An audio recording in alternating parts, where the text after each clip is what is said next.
A struggling receptionist mistakes a soaking wet stranger for a homeless drifter and dismisses him from her luxury hotel, but he's hiding a secret that will turn both their worlds upside down. Before we start, drop a comment and tell us which city you're watching from and rate this story from 0 to 10. Enjoy the story. The rain hammered against the tall windows of the Mercer house like an angry guest demanding entry. Emma Mitchell wiped down the marble reception desk for the third time that hour, her reflection staring back at her from the polished surface. 24 years old, exhausted, and running on her fourth cup of coffee, she had exactly 17 minutes left of her double shift. Just 17 minutes, she whispered to herself, glancing at the antique clock above the concierge desk. Then subway home, check on Grandma, collapse. The lobby of the Mercer house was a masterpiece of old New York elegance meeting modern luxury. Crystal chandeliers hung from coffered ceilings, casting warm light over velvet sofas the color of burgundy wine. Through the windows, the cobblestone streets of Soho glistened under the streetlights, and she could just make out the iron fire escapes of the building across Mercer Street. The brass doors swung open with a gust of wind and rain. Emma looked up, ready to offer her professional smile, but the words died on her lips. A soaking wet figure stumbled in, dragging a battered backpack that had seen better days, probably in a different decade. Water dripped onto the pristine floor. His dark hair was plastered to his forehead. His jeans were torn at the knee and not in a fashionable way, and his jacket looked like it had traveled through every continent without seeing a washing machine. Emma's exhaustion made her patience thin. The Mercer house was a five-star establishment. They had hosted celebrities, fashion designers, and tech billionaires. They did not host whatever this was. "Excuse me," she called out, her voice sharp. "Sir, I think you might be looking for the hostel on Spring Street. This is a private hotel." The man looked up and Emma noticed his eyes, a striking grey-blue that seemed oddly familiar, though she could not place why. He walked toward the desk, his worn sneakers squeaking against the floor. "I have a reservation," he said quietly, his voice hoarse. Emma resisted the urge to roll her eyes. She had heard every excuse, every scheme. People tried to sneak into the Mercer house all the time, hoping to use the bathroom or steal amenities. "Sir, our rooms start at $800 a night. Perhaps you would be more comfortable." "I said I have a reservation." His tone was firmer now, but not rude. There was something in his voice, a quiet confidence that did not match his appearance. With an exaggerated sigh, Emma pulled up the reservation system on her computer. Name? James Whitmore. Her fingers froze above the keyboard. Whitmore. The name on the hotel. The Whitmore Hotel Group owned 15 luxury properties across the country, including the Mercer house. But the Whitmores were old money, Manhattan elite. They certainly did not show up looking like they had been sleeping in subway stations. "Is this some kind of joke?" Emma asked, her voice dripping with skepticism. "Because if it is, I have had a very long day, and I am not in the mood." James reached into his wet jacket and pulled out a waterproof pouch. From it he extracted a driver's license and a black credit card, the kind that had no spending limit. Emma stared at the ID. James Montgomery Whitmore III. Born February 14th, 1997. The photo matched the man in front of her, though in the picture his hair was neatly styled, and he wore a suit that probably cost more than her monthly rent. Her stomach dropped to her feet. I apologize, Mr. Whitmore," she stammered, her face flushing hot with embarrassment. "I did not realize. Your reservation shows a penthouse suite. Let me get your keys immediately." "It is just James," he said, a hint of amusement flickering in his eyes. "And take your time. I have been traveling for 3 years. Another 5 minutes would not kill me." 3 years? Emma's mind raced as she processed the reservation. She remembered now there had been whispers among the staff. The old Mr. Whitmore, the founder, had died 3 years ago. His son had disappeared right after the funeral. Some said he had a breakdown. Others claimed he had gone to find himself. The tabloids had a field day for months. And now he was here, standing in front of her desk, looking nothing like the polished heir who had vanished from Manhattan high society. Emma's hands shook slightly as she prepared the key card. "Your suite is ready, James. Top floor. Will you need help with your bag?" She cringed at her own words. Of course he would not need help. He probably wanted to forget this entire humiliating encounter. But James smiled, a genuine smile that transformed his tired face. Actually, yes. I'm not sure I remember how to navigate this place anymore. It has been a while. You have not been back to the hotel? Emma asked before she could stop herself. Not to any of them, James said softly. After my father died, I needed to understand something. He built this empire on hospitality, on making people feel at home, but I realized I had never really understood what that meant, so I left. I traveled everywhere. Hostels in Thailand, guest houses in Peru, tiny hotels in Morocco. I wanted to see what real hospitality looked like, away from five-star ratings and champagne. Emma stared at him, caught off guard by his honesty. She had expected arrogance, entitlement. Instead, she saw something raw and real. I am sorry about your father, she said quietly. Thank you. James picked up his backpack, wincing slightly. And I am sorry for showing up like this. I suppose I should have warned someone. As Emma walked around the desk to escort him to the elevator, she noticed him looking around the lobby with an expression she could not quite read. Part nostalgia, part something else. Sadness? Disappointment? It is beautiful, she said, trying to fill the awkward silence as they walked past the fireplace where a fire crackled warmly. The lobby, I mean. I never get tired of it. My mother designed it, James said. She died when I was 10. She said every hotel should feel like coming home, even if you have never been there before. They reached the elevator, and Emma pressed the button for the penthouse. The doors closed, and she caught sight of their reflection in the mirrored walls. Her in her neat uniform, him looking like he had just survived a shipwreck. The contrast was almost comical. Can I ask you something? James said as the elevator climbed. Of course. When you looked at me at that desk, what did you see? Emma hesitated. Honesty had gotten her in trouble before, but something about this moment felt important. I saw someone who did not belong, she admitted. I made a judgment based on appearance. That was wrong of me. No, James said thoughtfully. You saw the truth. I do not belong. Not anymore. Not in this world of marble lobbies and $800 rooms. But I am trying to figure out where I do belong. The elevator chimed, announcing their arrival at the penthouse floor. As the doors opened, James turned to her. What is your name? Emma. Emma Mitchell. Well, Emma Mitchell, thank you for your honesty. It is refreshing. He stepped out, then paused. And for what it is worth, your instinct was not entirely wrong. I am pretty sure I saw a hostel on Spring Street, and part of me wondered if I would be happier there.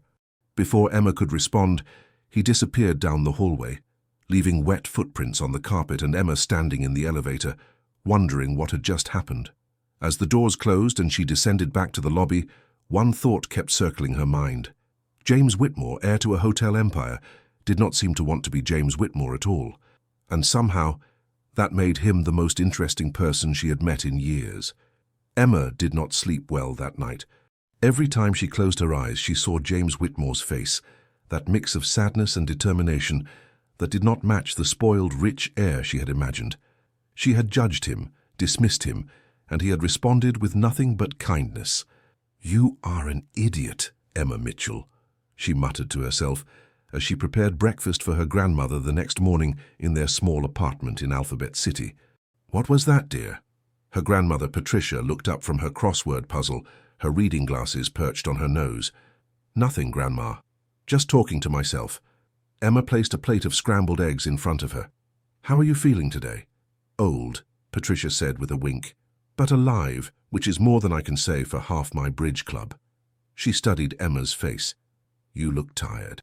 Another double shift. Yeah, but I got a good tip last night. It was a small lie. Emma had not gotten any tip, but she did not want her grandmother worrying. The medical bills from Patricia's heart surgery 6 months ago were crushing them both, even with insurance. You work too hard, Patricia said, reaching for Emma's hand. Your grandfather would not have wanted this for you. Grandpa would have wanted you healthy and happy, Emma replied, squeezing back, and that is exactly what I am working for.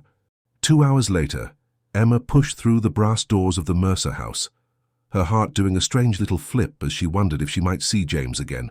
She told herself it was just curiosity, nothing more. Emma! Carlos, the concierge, rushed over the moment she arrived. His usually calm demeanor had been replaced with barely contained excitement. "Did you hear?" "Hear what?" "The owner's son is back. James Whitmore. He checked in last night during your shift. Why did you not tell anyone?" Emma shrugged, hanging her coat in the staff room. "He seemed like he wanted privacy. Besides, what was I supposed to do? Send a hotel-wide email?" "Fair point," Carlos admitted. "But here is the crazy part. This morning, he came down to the breakfast service and asked Mr. Chen if we had any positions available." Emma froze, her hand on her locker door. "Positions? Like a job?" "Yes. He said he wanted to work here." "Can you imagine? The owner wanting to work in his own hotel?" Carlos laughed. Mr. Chen nearly had a heart attack. He thought it was some kind of test. What did Mr. Chen say? What could he say? He is the boss's son. So now James Whitmore is officially our new porter, starting today. Emma's mind reeled. Aye, porter. The entry-level position that involved carrying luggage, opening doors, and running errands for guests. James Whitmore, who probably had a trust fund the size of a small country's GDP, wanted to be a porter. "This is insane," she muttered. "Tell me about it," Carlos agreed. "Oh, and Emma? He asked specifically to be paired with you for training." Her heart did that flip again, and this time she could not pretend it was just curiosity. At exactly 9 o'clock, James appeared in the lobby wearing the standard porter uniform, black slacks, white shirt, and a burgundy vest with the hotel's emblem. The clothes were clearly new and properly fitted, but somehow he still managed to look slightly uncomfortable, like a kid wearing his father's suit. "Good morning," he said, approaching the reception desk where Emma was reviewing the day's check-ins. "Good morning, Mr. James," Emma corrected herself. "So you are serious about this?" "Completely serious." He glanced around the lobby, watching the morning bustle of guests heading out for meetings and tourists planning their day in Soho. "I told you last night. I need to understand this world again, and the best way to do that is from the ground up. The ground up usually does not involve owning the building," Emma pointed out. James laughed, a genuine, surprised laugh that made his whole face light up. "Fair point. But I'm asking you to forget about that part. Just for a while, can you do that?" Emma studied him. There was something earnest in his request, almost desperate. He did not want to be the boss's son. He wanted to be normal. "All right," she said finally. "But if you are going to work here, you follow the same rules as everyone else. No special treatment. That is exactly what I want." "Good. Then your first lesson starts now." Emma grabbed a notepad and pen. "See that couple by the door? The man in the grey suit?" James looked over and nodded. "That is Mr. and Mrs. Tanaka. They stay with us every year when they visit from Tokyo. Mr. Tanaka takes his coffee black, no sugar, at exactly 7 in the morning. Mrs. Tanaka likes chamomile tea and always requests extra pillows. Their daughter is getting married next month in Central Park." James blinked. "How do you know all that?" "Because hospitality is not just about clean rooms and good service," Emma explained. "It is about remembering. It is about making people feel seen. Your mother understood that when she designed this lobby. She wanted it to feel like home." Something flickered across James's face. Pain, maybe, or recognition. "You did your research." "Carlos told me what she said, about every hotel feeling like home."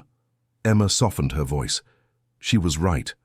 Before James could respond, the lobby doors burst open, and a woman in designer sunglasses and a fur coat swept in, followed by a mountain of Louis Vuitton luggage being wheeled by a taxi driver. "Someone help me," the woman announced to no one in particular. "This driver refuses to carry my bags inside. Can you believe the service in this city?" Emma caught James's eye and saw the panic there, his first real test. "Go on," she whispered. "Remember, smile, be helpful, and never ever roll your eyes no matter how much you want to." James took a deep breath and walked toward the woman. Emma watched, fascinated, as the heir to a hotel empire approached his first difficult guest. "Good morning, ma'am," James said with a smile that looked only slightly forced. "I would be happy to help with your luggage. Welcome to the Mercer house." "Well, finally, someone with manners." The woman removed her sunglasses, revealing dramatic eye makeup. "I am checking in, the presidential suite, and I need my bags brought up immediately. I have a fashion show at noon." "Of course," James said.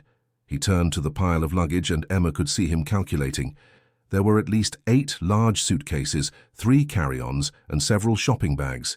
He grabbed the handle of the largest suitcase and pulled. It did not move. He tried again, using both hands this time. The suitcase rolled forward approximately 2 inches before stopping. Emma bit her lip to keep from laughing. She should help him. She really should. But there was something absolutely delightful about watching James Whitmore discover that expensive luggage was extremely heavy. "Is there a problem?" the woman asked, her voice sharp. "No, ma'am," James said, his face reddening. "Just getting a feel for the weight distribution." "Weight distribution?" The woman looked at Emma. "Is he new?" "First day," Emma confirmed, unable to keep the amusement out of her voice. "Oh, for heaven's sake." The woman waved her hand. "Just send someone competent, will you?" Emma walked over, grabbed the luggage cart from behind the desk, and smoothly loaded 4 suitcases onto it in under 30 seconds. She handed the cart handle to James. "Cart," she said simply. "We use carts." James stared at the cart like it was the most brilliant invention he had ever seen. Right, carts, of course. As he wheeled the loaded cart toward the elevator, the woman following behind him while complaining about the weather, Emma heard him mutter, "3 years traveling the world and I forgot about carts." Carlos appeared beside Emma, watching the scene unfold. "This is going to be entertaining." "You have no idea," Emma said, but she was smiling. Maybe James Whitmore did not belong in this world of marble lobbies and 5-star service, but watching him try, really genuinely try, was something special. It was honest, it was human, and Emma realized, with a small flutter in her chest, that she was looking forward to seeing what happened next. When James returned from delivering the luggage, slightly out of breath and with his hair disheveled, he walked straight to Emma. "Question," he said seriously. "Yes? Do all the suitcases weigh that much, or was she traveling with a body?" Emma laughed, really laughed, for the first time in weeks. And in that moment, standing in the lobby of the Mercer house with the morning sun streaming through the windows, she thought maybe this would not be such a terrible day after all. 3 weeks passed, and James Whitmore proved to be the worst porter in Manhattan, and somehow also the most beloved.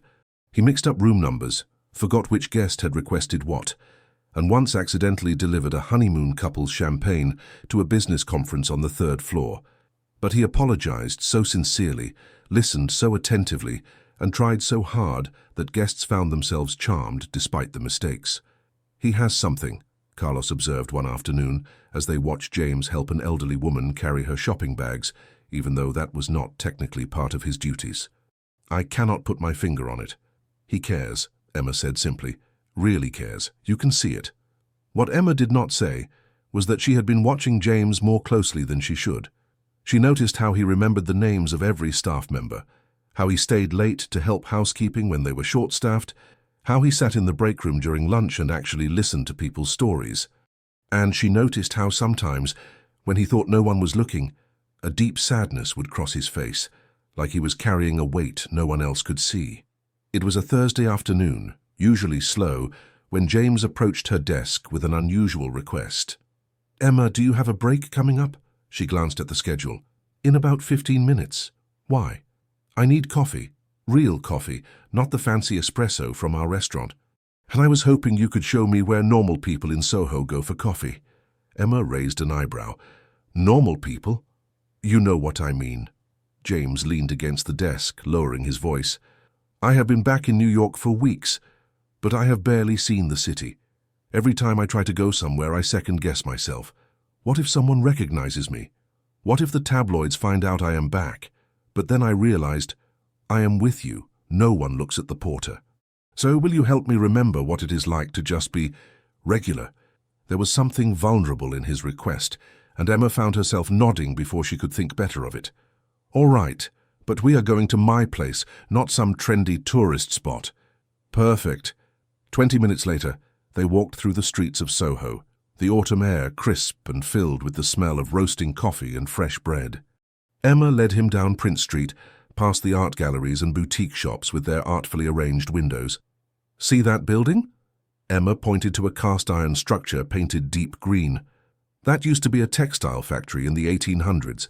Now it is million-dollar lofts. Soho is all about transformation. Old becoming new, industrial becoming elegant. Like people, James said quietly. Like people, Emma agreed. They turned onto West Broadway, and Emma stopped in front of a small cafe called Birch Coffee. It had a simple wooden sign and large windows showing a cozy interior with mismatched chairs and local art on the walls. "Here," she said. "Best coffee in the neighborhood, and nobody cares who you are." Inside, the cafe smelled like heaven, roasted beans and cinnamon. They ordered at the counter. James insisted on paying, though Emma protested, and found a small table by the window overlooking the street. "So," James said, cradling his coffee cup like it was precious, "tell me about Emma Mitchell. I know you work too hard, you are honest to a fault, and you make hotel management look easy, but who are you when you are not behind that desk?" Emma stirred her latte, considering. She was not used to people asking about her, really asking, not just making polite conversation. "I am nobody special," she started. "I do not believe that. I am serious. I grew up in Queens, went to community college for hospitality management. I have been working at the Mercer House for 2 years, saving every penny I can." She paused, then decided honesty deserved honesty. "My grandmother had heart surgery 6 months ago. The bills are significant, so I work double shifts when I can." James's expression shifted to something soft and sad. "I am sorry. That must be incredibly stressful." "It is what it is," Emma said, though her throat felt tight. "But Grandma raised me after my parents died in a car accident when I was 12. She gave up everything for me. So now I give everything for her. It is not a burden, it is love. That is the most beautiful thing I have heard in a long time," James said quietly. They sat in comfortable silence for a moment, watching people pass by the window. Students with backpacks, artists carrying portfolios, tourists consulting maps. "Can I tell you something?" James said suddenly. "Something I have not told anyone?"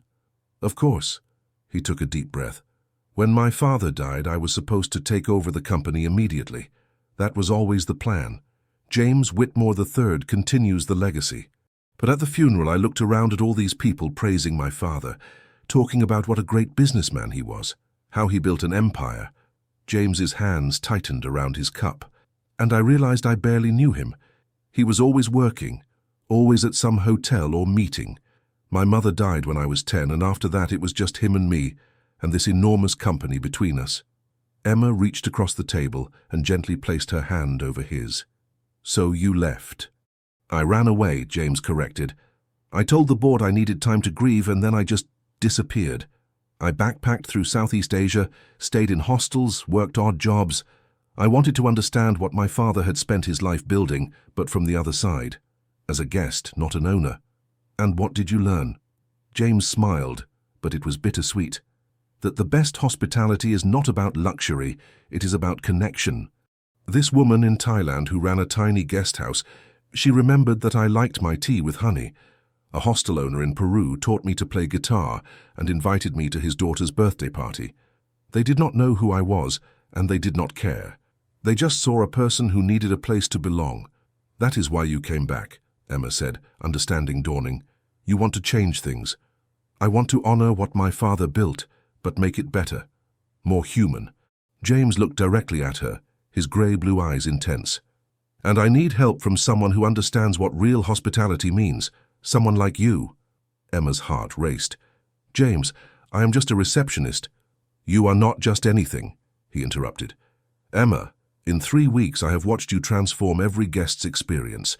You remember details, you anticipate needs, you make people feel seen. That is not just a job skill, that is a gift." Before Emma could respond, her phone buzzed. She glanced at it and her stomach dropped. It was the hospital, her grandmother's cardiologist. "I have to take this," she said, standing up quickly. "Excuse me." She stepped outside, her hands shaking as she answered. "Hello? Miss Mitchell, this is Dr. Patel. I wanted to follow up on your grandmother's latest tests. The results show some concerning patterns. We need to schedule another procedure, likely within the next month." The world tilted. Another procedure meant another bill. Another mountain of debt she had no idea how to climb. "How much?" Emma asked, her voice barely a whisper. The number Dr. Patel quoted made her knees weak. Even with insurance, her portion would be more than she made in 6 months. "We will work out a payment plan," Dr. Patel said kindly. "But Miss Mitchell, this cannot wait. Your grandmother's heart—" "I understand. Schedule it.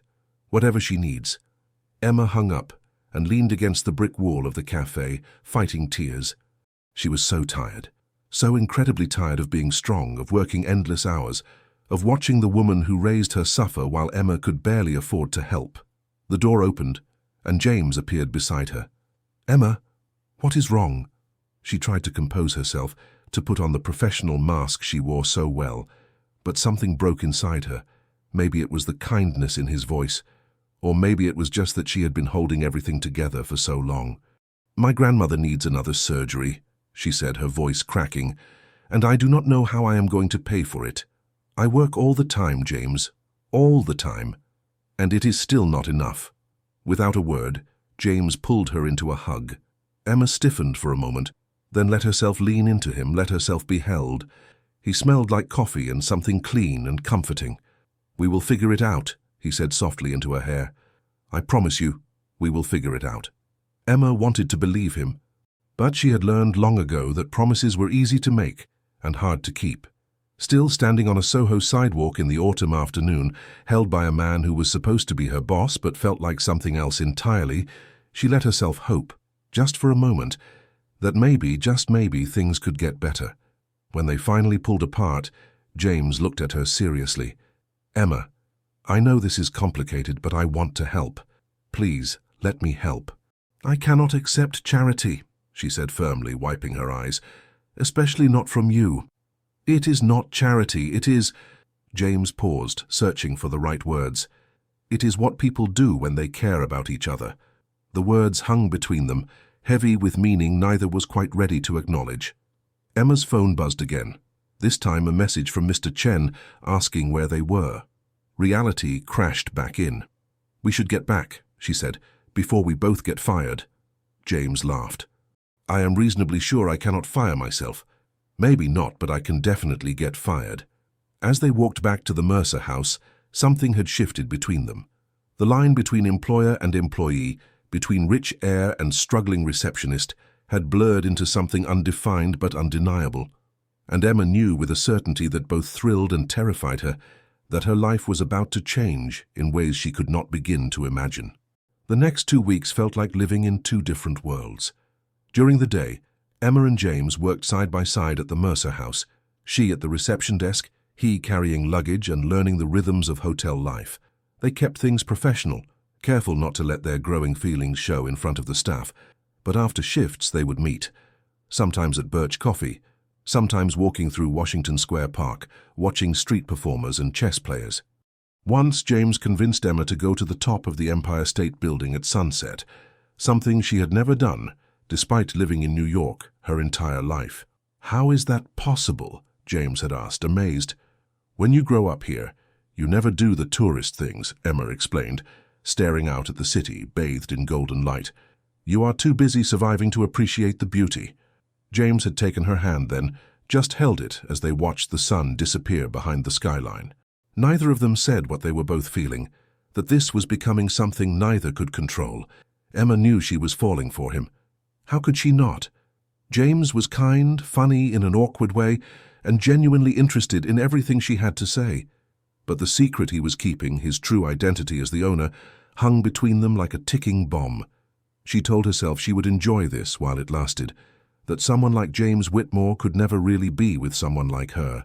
Reality would intrude eventually. It happened on a cold November afternoon. Emma was at the reception desk when a man in an expensive suit walked through the doors. He had silver hair, sharp eyes, and the kind of confidence that came from decades of closing deals. "I need to speak with James Whitmore," he announced without preamble. "I know he is here." Emma's professional smile froze. "I am sorry, sir, but I cannot give out information about our guests." "I am not asking about a guest. I am asking about the owner." The man leaned on the desk, his voice dropping. "My name is Richard Blackwell. I am on the board of the Whitmore Hotel Group, and I need to see James immediately." Emma's stomach churned. Before she could respond, James emerged from the elevator pushing a luggage cart. He was laughing at something a guest had said, his face open and relaxed. Then he saw Richard Blackwell, and everything changed. His smile vanished. His whole body tensed. "Richard," James said flatly, "what are you doing here?" "Looking for you. You have been avoiding my calls for weeks." Richard's eyes swept over James's porter uniform with barely concealed disdain. "Really, James? Playing dress-up? Your father would be mortified." "My father is dead," James said, his voice hard, "and I am doing exactly what I need to do." Emma watched the exchange, her mind racing. The other staff members were starting to notice. Carlos had stopped mid-conversation with a guest. Even Mr. Chen had emerged from his office, his face pale. "We need to talk," Richard said. "In private." "No." James crossed his arms. "Whatever you have to say, you can say it here." Richard's expression turned cold. "Fine. Then let me tell everyone what you have been hiding. Ladies and gentlemen," he raised his voice, addressing the lobby, "this porter you have been working with, he is not just James Whitmore. He is James Whitmore III, sole heir and owner of this entire hotel chain." The lobby fell silent. Emma felt like she had been punched in the stomach, even though she had known the truth. But hearing it announced like this, seeing the shock on everyone's faces, it made it real in a way it had not been before. "You lied to us," Carlos said quietly, looking at James with betrayal in his eyes. "I did not lie," James protested. "You let us believe you were one of us," another porter interrupted. "You let us train you, help you, trust you. And the whole time you were spying on us? That is not what this was." James looked around desperately, his eyes landing on Emma. "Emma, you understand, right? Tell them—" But Emma could not speak. Her throat felt tight, and her vision blurred with tears she refused to shed. "Not here. Not in front of everyone. The board has made a decision," Richard continued, seeming to enjoy the chaos he had created. "We are selling the Mercer House to the Lennox Corporation. They have made a generous offer, and frankly, James, you have been absent too long. This needed to happen." "You cannot sell without my approval," James said, his voice rising. "I own 51%, and you have been declared mentally unfit to make corporate decisions due to your erratic behavior over the past 3 years." Richard pulled out a document. "We have statements from psychiatrists, evidence of your disappearance, and now this." He gestured at James's uniform. "Whatever this is, the board voted. The sale is happening." "That is illegal," James said, but his voice shook. "That is business." Richard turned to leave, then paused. "Oh, and James, the Lennox Corporation is planning to gut the place. Complete renovation, new staff. Everyone here will be let go. But I'm sure you knew that risk when you decided to play poor." He walked out, leaving devastation in his wake. The lobby erupted in chaos. Staff members were talking over each other, some angry, some scared. Emma heard fragments. "Losing our jobs. How could he? What are we going to do?" James tried to approach her, but Mr. Chen stepped between them. "I think you should go, Mr. Whitmore," the manager said coldly. "You have done enough damage. Please let me explain." "There is nothing to explain. You used us. You used this hotel your father built. And for what? Some kind of social experiment?" James looked at Emma one more time, his eyes pleading, but she turned away, unable to bear the sight of him. She heard his footsteps, slow and heavy, as he walked toward the elevator. The doors closed with a soft chime, and he was gone. Carlos touched Emma's shoulder gently. "Are you all right?" "I need a minute," she whispered, and fled to the staff room. Alone in the small space that smelled of coffee and cleaning supplies, Emma finally let herself cry.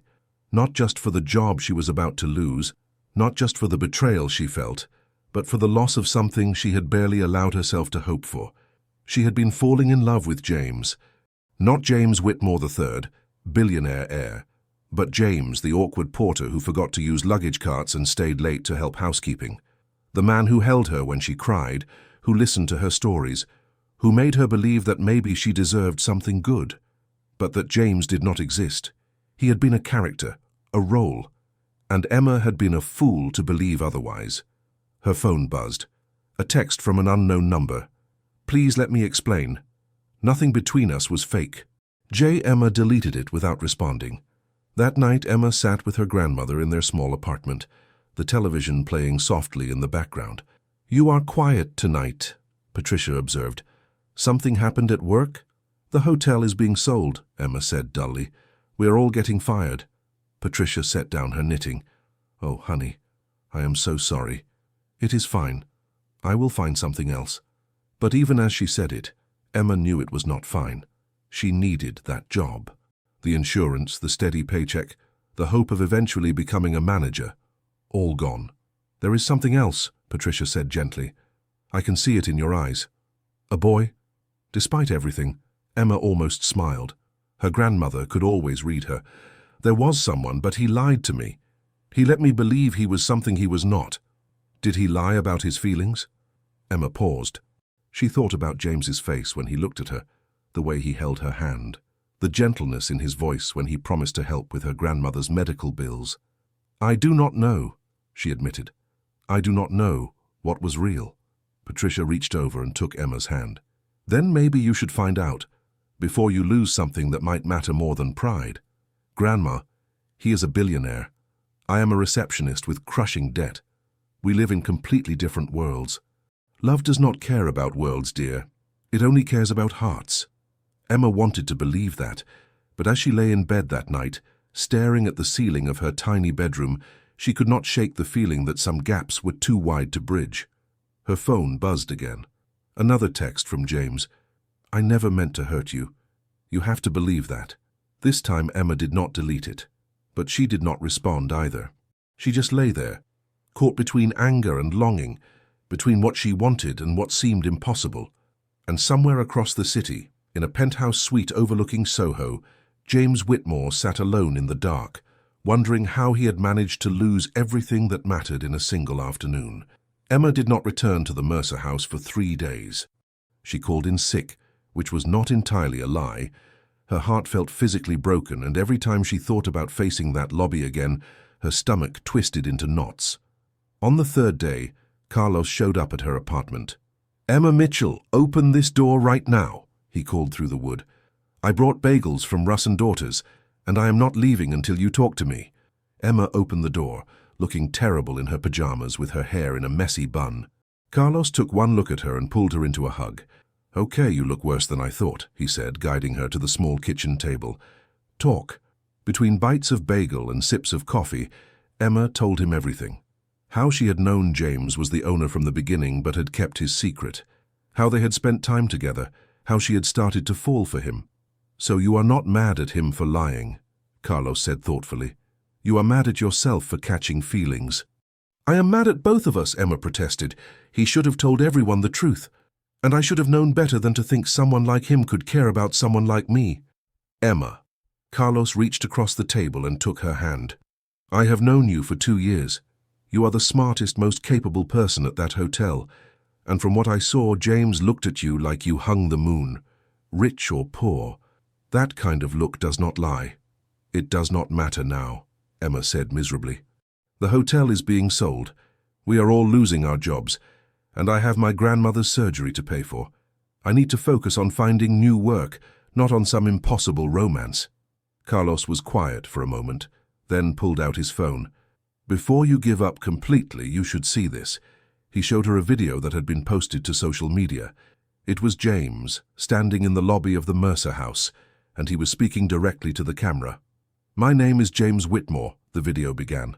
3 years ago I ran away from my responsibilities, because I was afraid of becoming someone I did not respect. My father built an empire, but somewhere along the way, we forgot what that empire was supposed to be about. People. Emma watched, transfixed as James continued. I came back to New York and worked as a porter in my own hotel because I needed to understand what hospitality truly means. And I learned it from the most incredible people I have ever met. The staff at the Mercer house, they are not just employees. They are the heart and soul of everything my father dreamed of building. His voice grew stronger, more passionate. Now I am told that this hotel is being sold to a corporation that plans to fire everyone and gut the place. I am told I have no power to stop it. But here is what I know. My father did not build this company on corporate greed. He built it on the belief that hotels should be homes away from home. And a home is nothing without the people who make it special. James looked directly into the camera, and Emma felt like he was looking at her. I am fighting this sale. I am taking the board to court, and I am going to win. Not for myself, for every person who trusted me, who taught me, who showed me what it means to truly care about your work. especially for one person who taught me that real hospitality comes from the heart, not from a manual. The video ended. Emma sat in stunned silence. "It has 2 million views," Carlo said quietly. "People are calling the board demanding they stop the sale. The hashtag Save the Mercer House is trending. Emma, he is fighting for us." "He is fighting for the hotel," Emma corrected, but her voice lacked conviction. "He is fighting for you," Carlo said firmly. "Anyone with eyes can see it. The question is, are you going to let pride keep you from something real?" That afternoon, Emma returned to the Mercer House. The lobby was buzzing with energy. Staff members were gathered around someone's phone watching news coverage. Guests were asking what was happening. And in the center of it all stood Mr. Chen, looking overwhelmed but hopeful. "Emma!" He rushed over when he saw her. "Thank goodness! We need all hands on deck. The press is calling, guests are asking questions, and James, Mr. Whitmore, he left this for you." He handed her an envelope. Inside was a handwritten note on hotel stationery. "Emma, I know you have every right to hate me. I kept my identity secret not to deceive you, but because for the first time in my life, I wanted to be seen for who I am, not what I own. With you, I was just James, and those were the happiest weeks of my life. I understand if you cannot forgive me, but I need you to know that every moment we spent together was real. The coffee shop conversations, the sunset at the Empire State Building, holding your hand in Washington Square Park, all of it was the most honest I have ever been. I am fighting for this hotel because it is what my father would have wanted. But I am also fighting for the people who work here, who make it more than just a building. I am fighting for you, Emma, for your dreams of becoming a manager, for your grandmother's medical bills, for the future you deserve. Whether you believe me or not, whether you can forgive me or not, I am not giving up. James P.S. There is a check attached. It is not charity. It is payment for all the extra hours you worked training me, hours the hotel never compensated you for. You earned this." Emma's hands shook as she looked at the check. It was enough to cover her grandmother's surgery, with money left over. Tears blurred her vision. "He really loves you, does he not?" Carlo said softly, reading over her shoulder. "He barely knows me," Emma whispered. "Sometimes that is all it takes, one person seeing who you truly are." Emma folded the note and check carefully, tucking them into her purse. She had a decision to make, but first she had work to do. "Mr. Chen," she called out, walking to the reception desk with renewed purpose. "What do we need to do to help save this hotel?" The manager's face broke into a relieved smile. "Everything. We need to show the world why the Mercer House matters. Document our guest services, gather testimonials, prove that corporate ownership would destroy something irreplaceable. Then let us get to work," Emma said, rolling up her sleeves. For the next week, the Mercer House became a hub of organized chaos. Staff members worked overtime documenting guest experiences, creating portfolios of their work, reaching out to regular visitors for testimonials. Emma coordinated everything from the reception desk, her natural leadership skills finally being put to full use. She still had not spoken to James. He was in constant meetings with lawyers, fighting the board's attempt to declare him unfit. But she felt his presence everywhere, in the renewed energy of the staff, in the hope that had returned to the hotel. On Friday evening, as Emma was preparing to leave after another 14-hour day, her phone rang. It was an unknown number, but she answered anyway. "Miss Mitchell, this is attorney Sarah Chen. I represent James Whitmore in his case against the Whitmore Hotel Group Board." Emma's heart raced. "Yes? We have a court hearing Monday morning. The judge will decide whether the board can proceed with the sale. James wanted you to know your testimony could make the difference. Would you be willing to speak about your experience working at the hotel?" Emma thought about her grandmother's words. Maybe you should find out if his feelings were real before you lose something that matters more than pride. "Yes," Emma said firmly. "I will testify." "Excellent. I will send you the details. Oh, and Miss Mitchell, James wanted me to tell you something. He said, 'Tell her I am fighting for our future, not just the hotel's.'" After hanging up, Emma stood in the quiet lobby. Through the tall windows, she could see the lights of Soho beginning to twinkle in the evening darkness. The neighborhood where old became new, where industrial became elegant, where maybe a receptionist and a billionaire could find common ground. Her phone buzzed. A text from James. Thank you for agreeing to testify, and thank you for existing. You changed my life. J. This time, Emma responded, "See you Monday. Do not be late." She could almost hear his laugh across the city. And for the first time in days, she smiled. The battle was not over, but maybe, just maybe, some things were worth fighting for. Even love across impossible distances, especially that. The courthouse in Lower Manhattan was intimidating, all marble columns and echoing hallways that smelled of old wood and expensive cologne. Emma sat on a bench outside the courtroom, wearing her best dress and trying not to let her nerves show.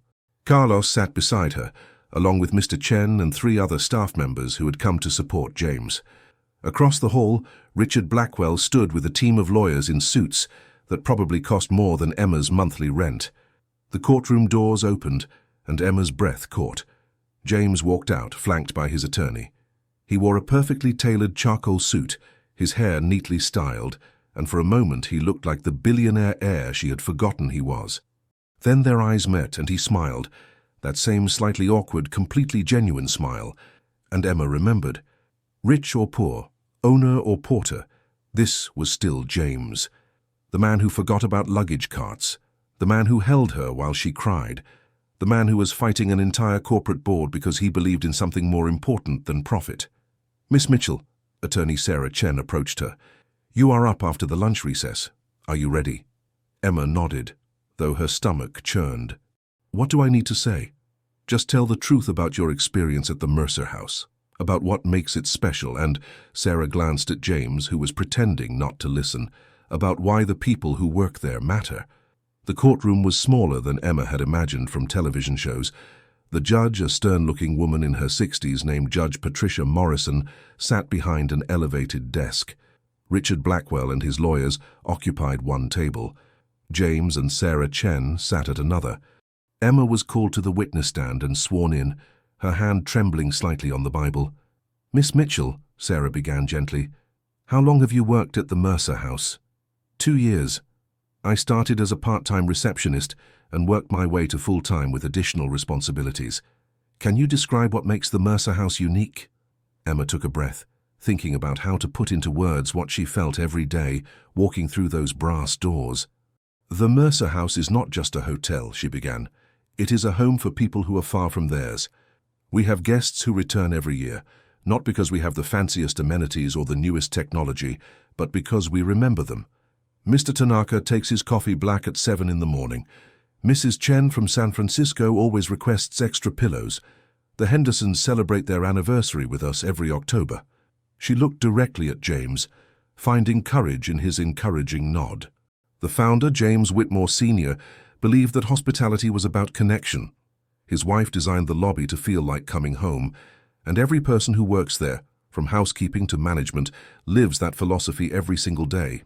"We are not just employees, we are custodians of people's memories of moments that matter." "Thank you, Miss Mitchell," Sarah said.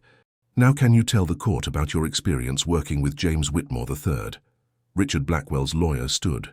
"Objection, Your Honor. The defendant's work performance is not relevant to—" "I will allow it," Judge Morrison said. "Continue, Miss Mitchell." Emma's heart raced. This was it, the moment that mattered.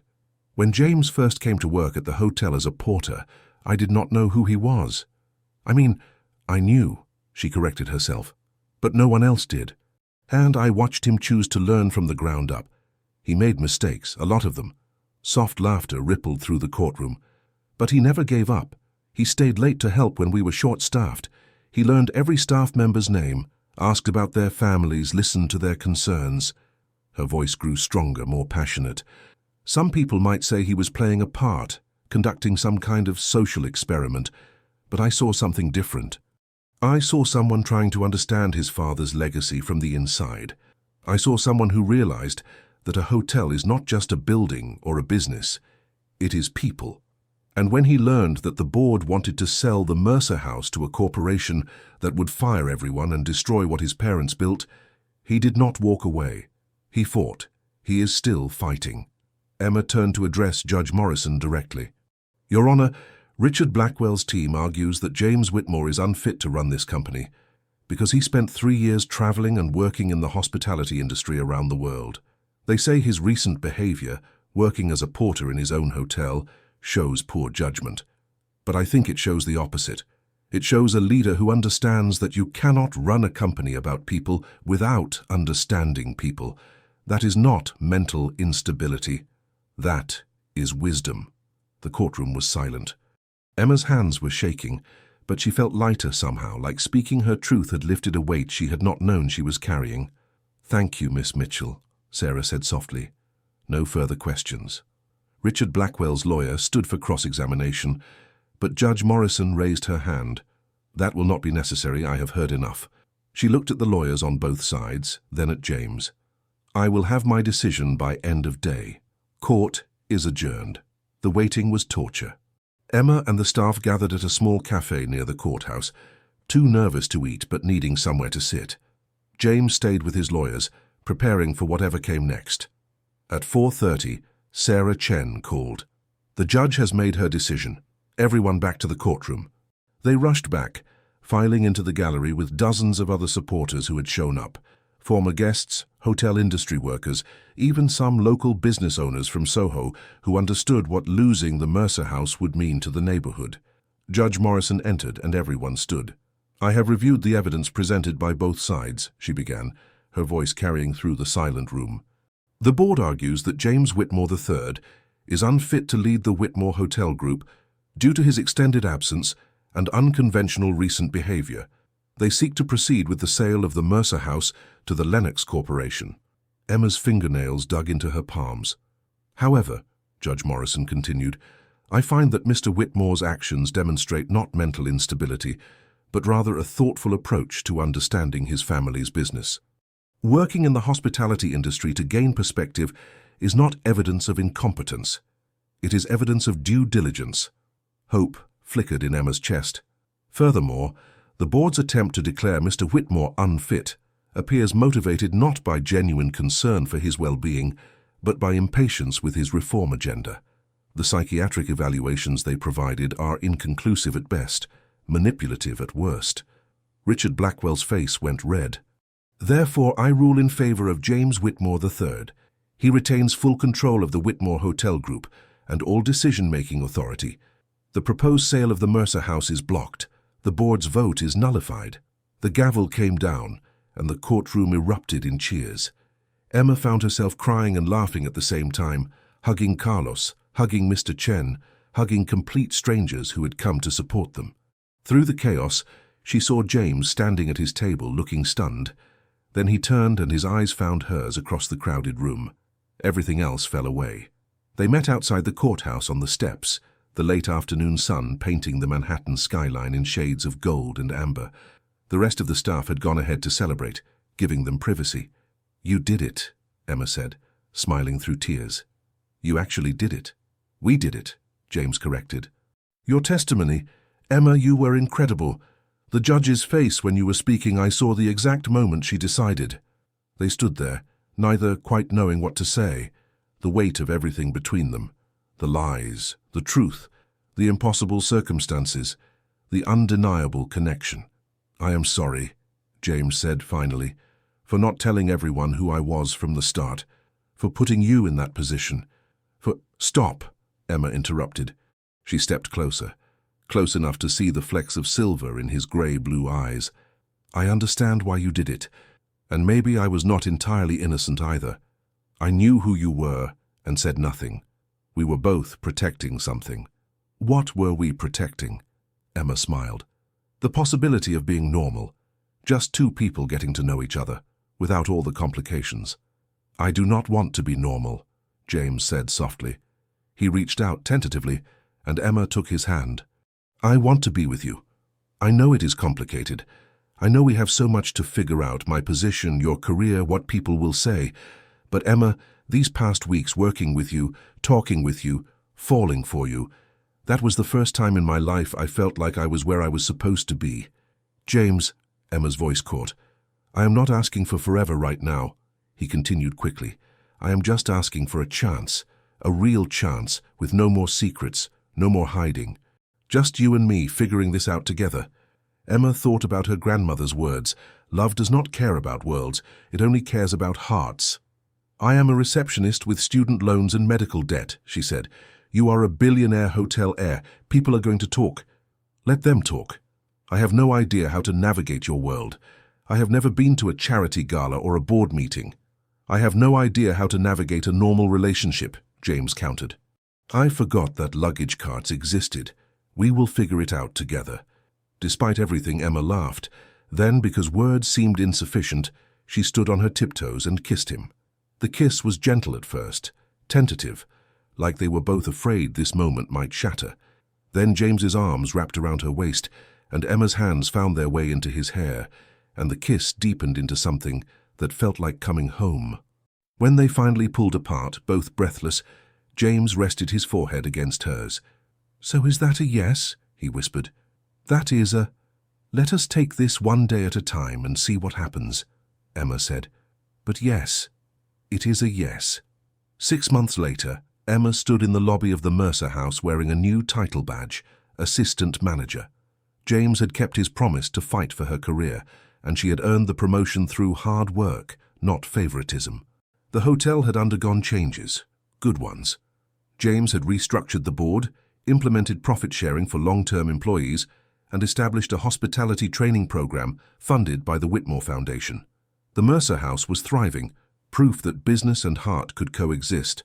Emma's grandmother had successfully recovered from her surgery, paid for by the money James had insisted she keep. Patricia had met James exactly once and declared him a keeper, despite the unfortunate wealth. As for Emma and James, they had learned to navigate their two worlds, his penthouse and her apartment, board meetings and coffee dates, charity galas, and late-night pizza in Washington Square Park. It was not always easy. There were arguments about money and privilege, moments when their different backgrounds created friction, but there were also Sunday mornings in Soho, walking the cobblestone streets as the neighborhood woke up. There were quiet evenings in the hotel library, Emma teaching James about the books she loved. There were staff meetings where they worked side by side, building something better than either could have created alone. "Miss Mitchell," a guest called from the desk. "Could you help me with my reservation?" Emma smiled. Some things never changed. "Of course. Welcome to the Mercer House." As she walked to assist the guest, she caught James's eye. He was across the lobby, talking with a couple celebrating their anniversary, but he paused to smile at her, that same genuine, slightly awkward smile that had captured her heart. The hotel hummed with life around them, guests checking in, staff members greeting familiar faces, the scent of fresh flowers and brewing coffee, the soft clink of luggage carts on marble floors. This was home. Not just the building, but the people in it, the connections they built, the memories they created, the lives that intersected within these walls. Emma had learned that love could bridge impossible distances, that belonging was not about where you came from, but about who you chose to become, that sometimes the most extraordinary stories began with the simplest moments, a rainy day, a misunderstanding, and two people brave enough to see beyond appearances to what was real. James walked over, slipping his hand into hers for just a moment, a private gesture in a public space. "Happy?" he asked quietly. Emma looked around the lobby her future mother-in-law had designed, at the staff who had become family, at the man who had traveled the world only to find home in her eyes. "Yeah," she said, squeezing his hand. "I really am." And in that moment, in the heart of Soho with the autumn light streaming through tall windows, Emma Mitchell knew that fairy tales were not just for storybooks. Sometimes they happened in hotel lobbies, between receptionists and billionaires who forgot about luggage carts. Sometimes they were real,